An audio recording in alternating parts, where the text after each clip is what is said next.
mind settle down on the breath comfortably.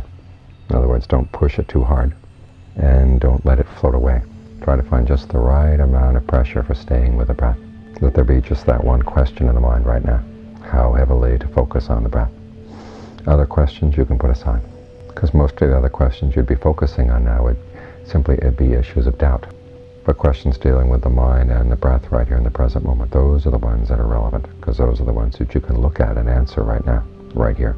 The point of our practice is to gain discernment that leads to liberation, it leads to release. But before we get to that level of discernment, we have to train the discernment we have in every level of the practice.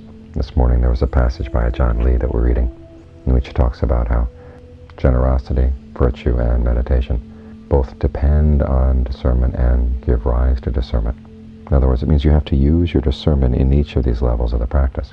And it's not that you just have to wait till the very end of the practice before discernment suddenly lands on you. You take the discernment you've got, you exercise it, it gets stronger. Just like exercising your body. You want a strong body. What do? You take the weak body you've got, exercise it, and it turns into a stronger body. Step by step by step, because you use it. But it also means learning how to use it properly. In other words, you don't exercise it too heavily to the point where you burn out. So at each level of the practice, there are questions you want to ask that are appropriate to that level of practice. Like when you're practicing generosity, you have to ask yourself, well, what is just right now? How much can I afford? How much is giving too much? And in what ways is my gift going to be most beneficial, most effective? And if I don't have much to give, well, in terms of material things, what other things can I give? That can many times be more useful than the material things. That's developing skill and insight and discernment on the level of generosity. Then the level of precepts works up to a higher level. How am I going to maintain my precepts in difficult situations? Say when people ask questions that you know might be harmful if you answer them, how are you going to avoid the answer so that you don't lie? Or how are you going to live in your house so you don't have to kill pests? Once you've laid down the law for yourself, okay, these are the principles I'm going to hold to, you suddenly find yourself with a whole new set of questions. And it requires your ingenuity and discernment to answer them. And as you do answer them, you find that your ingenuity and discernment get a lot stronger. The same principle holds with meditation. Each step in the meditation requires certain questions. And you take the questions bit by bit by bit, step by step. And you find that not only does the meditation require discernment, but also gives rise to stronger discernment as you use it. Like when we're focusing on the breath. Simple question. What kind of breath feels good right now? And now you explore. You're free to experiment with the breath, to find out if long breathing feels good, if short breathing feels good, deep, shallow. So there's an element of investigation already, even in the simple practice of concentration. It's not that you make the mind really, really still and somehow discernment's going to go off like a light bulb. There has to be some discernment involved in the process of getting the mind to settle down. As the Buddha says, there's no jhana without discernment, no discernment without jhana. The two have to go together.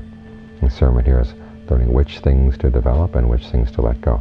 And you start out with really simple things. You don't have to worry about qualities in the mind yet. Just worry about what's the breathing like. What kind of breathing does the body need right now? If your energy level feels low, okay, what kind of breathing can raise the energy level?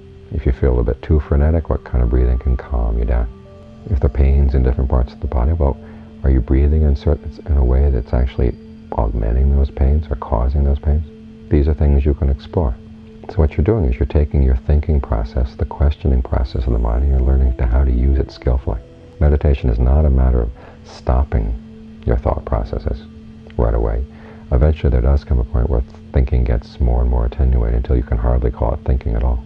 But in the meantime, before you can get there, you have to learn how to use your thinking skillfully. So you apply it to the issue of concentration. Apply it to the issue of getting the mind to settle down. It's a basic principle in a lot of the Buddhist teachings. Before you learn how to let go of something, you've got to learn how to do it skillfully. They talk about going beyond precepts and practices in the practice. Okay, before you can go beyond them, you have to learn how to maintain your precepts with skill.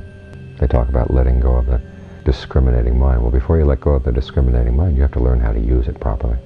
Learning how to let go of desire, you have to learn how to use your desire properly. Focus it on the causes that'll get you where you want to go. Unskillful use of desire means that you focus so much on the results you want that you ignore the causes. You want to skip over them. That kind of desire is unskillful.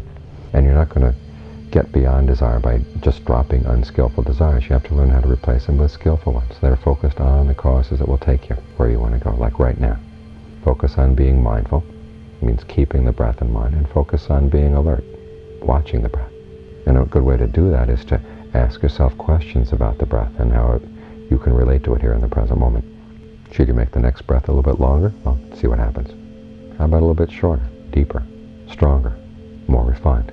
Just sort of ask those questions of the mind. Don't put a lot of physical pressure on the breath. Just ask that question, and you find that the asking of the question opens a possibility. This is called appropriate attention, yoniso manasikara, and it's essential to the whole practice. In fact, the very learning how to ask skillful questions. In fact, the first question you're supposed to ask when you go meet a teacher is, what is skillful? What is not skillful? What if I do it will be to my long-term happiness? What if I do it will be to my long-term suffering? And you can take those questions and usually start on the level of the precepts or generosity, and then you work deeper and deeper into the mind. That's how deeper levels of concentration are attained, and that's how once concentration has been attained, the discernment that gives rise to liberation comes in as well. By learning how to ask that question, what's the skillful thing to do now? Now, in order to ask those questions on the very refined levels of the mind, you have to start asking them from more blatant levels in your daily life. This is why the Buddha's teaching is not just a question of, well, how soon can we get the experience of awakening, or how soon can we get a feeling of oneness so we can go on with the rest of our lives. That's not it at all. You have to train your whole approach to life. What is the most skillful thing to do right now? What's the most skillful thing to say? What's the most skillful thing to think? And as you learn how to keep asking that question, looking for the answers, learning from your mistakes time and again, so that you gradually do become more skillful on the outer levels, you find that that habit begins to spread into your mind. So when you're sitting here and meditating, it becomes an automatic question. What's the most skillful way to relate to the breath? What's the most skillful way to relate to the present moment? And you experiment and you test, and you come up with answers. And then you test the answers. So it's a pretty basic process that starts from the outside and works in. So ultimately it does lead to the discernment that liberates the mind totally from suffering. That's the point where we all want to get. But it's not a question we're just going to sit here and meditate and wait until it comes. It's the process of questioning and probing and looking and getting the mind to settle down and be really still, and then ask, okay, where's there still a disturbance in here? What acts of mind? What decisions are the mind making? Sometimes on a very subtle level. What decisions are still getting in the way?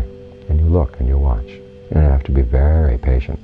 John Cumdee, one of the forest acharyas, made a comparison one time. He says it's like being a hunter. The hunter goes out in the forest and on the one hand has to be very still so he doesn't scare off the rabbits and the other animals. But at the same time he has to be very alert. His ears and eyes have to be very sharp. And the hunter can't say, okay, I'm just going to sit here for half an hour and I'll be able to get something. You have no idea how long it's going to take, but you maintain that attitude of quiet alertness. It's the concentration that keeps you quiet. It's that little question that keeps you alert. And the combination of the two, when you get them just right, that will lead to awakening.